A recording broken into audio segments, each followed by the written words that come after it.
Hello दोस्तों, welcome to my YouTube channel. Math वाला अमर 0001। दोस्तों, आज हम आपको टेंस के बारे में पढ़ाएंगे।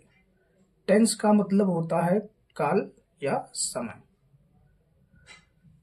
टेंस के प्रकार दोस्तों, टेंस 3 प्रकार के होते हैं, जिसमें पहला टेंस है प्रेजेंट टेंस, जिसका मतलब होता है वर्तमान काल, मतलब जो समय अभी चल रहा है।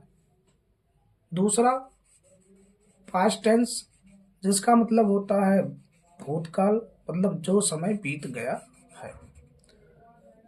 इसी तरह तीसरा फ्यूचर टेंस, जिसका मतलब होता है भविष्यकाल, मतलब जो समय आने वाला है। दोस्तों, प्रेजेंट टेंस के भी 4 प्रकार होते हैं, जिसमें सबसे पहला होता है प्रेजेंट टेंस में प्रेजेंट इंडेफिनिट टेंस।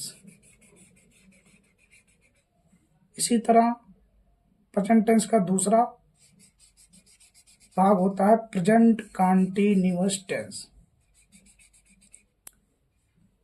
फिर प्रेजेंट परफेक्ट टेंस, और लास्ट वाला होता है present perfect continuous tense.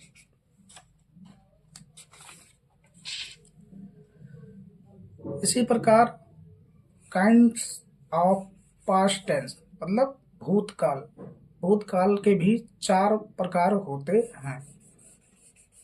Past tense का मतलब होता ही है भूतकाल, मतलब जो समय बीत गया है।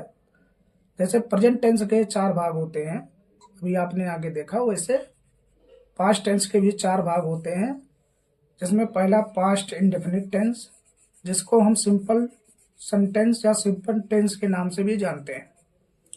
दूसरा है past continuous tense.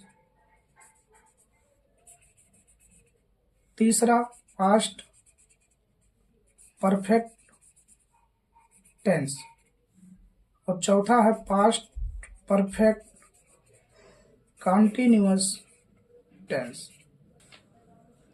Kind of future tense, जिसे हम भविष्य काल के नाम से जानते हैं। जैसे प्रेजेंट टेंस के अभी आपने देखा 4 प्रकार होते हैं, पास्ट टेंस के 4 प्रकार होते हैं, वैसे फ्यूचर टेंस के भी 4 प्रकार होते हैं। जिसमें पहला फ्यूचर इनडेफिनिट टेंस, दूसरा फ्यूचर कंटीन्यूअस टेंस, तीसरा फ्यूचर परफेक्ट टेंस, चौथा फ्यूचर परफेक्ट कंटीन्यूअस टेंस। जाना समझा टेंस क्या होते हैं, टेंस का मतलब क्या होता है। अब मैं आपको टेंस में सबसे पहले टेंस का एक भाग पढ़ाता हूं, जिसका नाम है प्रेजेंट इंडेफिनिट टेंस।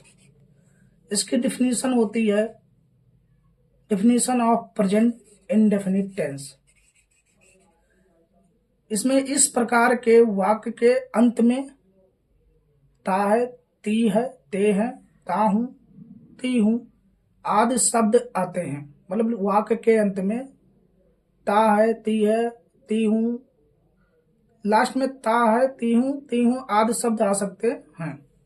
इसमें सबसे पहला रूल हम ये लगाते हैं, इसका हम ट्रांसलेट करते हैं। इसमें सबसे पहला रूल हम ये लगाते हैं कि सब्जेक्ट मतलब कर्ता, मतलब जो काम को कर रहा है।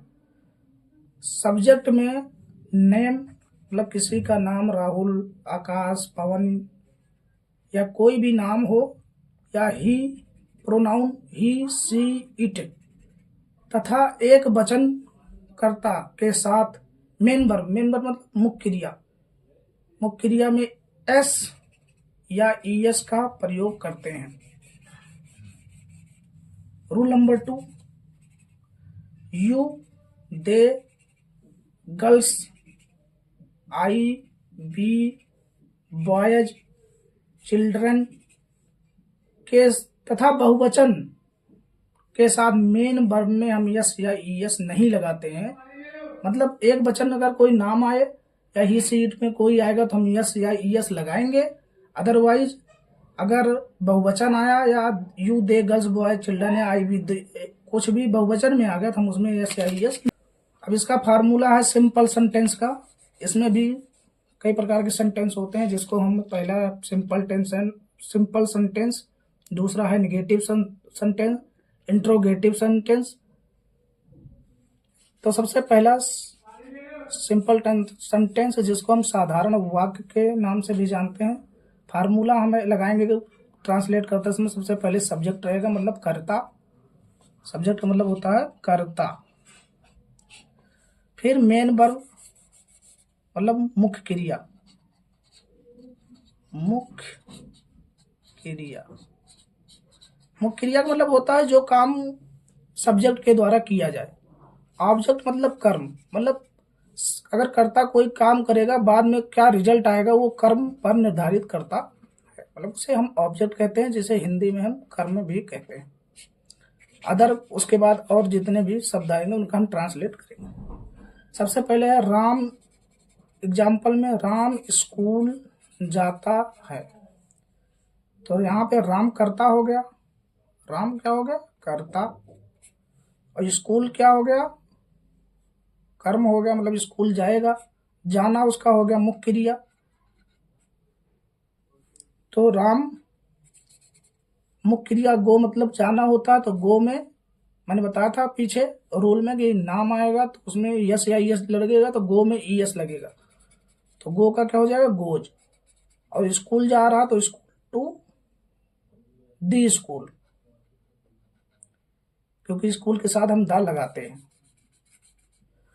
वैसे वह पतंग उड़ाते हैं। अब देखो वे मतलब बहुवचन हो गया, वहां पे आदमी की संख्या निर्धारित नहीं है, तो वह की होती है दे। उड़ाना का होता है फ्लाई, इसमें यस या यस नहीं लगेगा। पतंग मतलब कई लोग उड़ा रहे हैं, तो काइट होता है, इसलिए बहुवचन लगाएंगे काइट्स। दोस्तों, हमने जो आपको आज पढ़ाया, अगर आपको समझ में आया हो तो हमारे चैनल को सब्सक्राइब करें। हमारे चैनल का नाम है मैथ वाला अमर 0001, और हमें सपोर्ट करें। धन्यवाद।